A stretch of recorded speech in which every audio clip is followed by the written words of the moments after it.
India உத்தரப்பிரதேசத்தின் பிரயாக்ராஜில் நடைபெற்று வரும் மகா கும்பமேளாவில் நேற்று கூட்ட நெரிசலில் சிக்கி 30 பேர் உயிரிழந்த வேளை 60 பேர் காயமடைந்துள்ளனர். கும்பமேளாவின் முக்கிய நாட்களில் ஒன்றான மௌனி அமாவாசையான நேற்று திரிவேணி சங்கமத்தில் புனித நீராடுவதற்காக கோடிக்கணக்கில் மக்கள் கூடியிருந்தனர். அப்போது திரிவேணி சங்கமத்தை நோக்கி பக்தர்கள் தடை வேலிகளை உடைத்து திடீரென முன்னேற முயன்றதால் கூட்ட நெரிசல் ஏற்பட்டுள்ளது. இதனால் தள்ளுமுள்ளுவில் சிக்கியும் மிதிப்பட்டும் மூச்சு திணறியும் உயிர் பலி ஏற்பட்டது.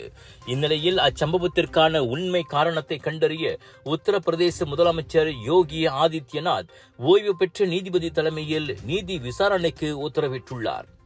தனியாக போலீஸ் விசாரணையும் தொடரும் என்றார் அவர். கூட்ட நெரிசலில் உயிரிழந்தவர்களின் குடும்பங்களுக்கு தலா 25 லட்சம் ரூபாய் நிவாரண நிதியும் அறிவிக்கப்பட்டுள்ளது. உலகம் முழுவதிலுமிருந்து 40 கோடி பக்தர்கள் கூடுவார்கள் என தெரிந்தும் அரசாங்கம் ஏற்பாடுகளில் மெத்தனமாக செயல்பட்டிருப்பதாக எதிர்க்கட்சிகள் குற்றம் சாட்டியுள்ளன.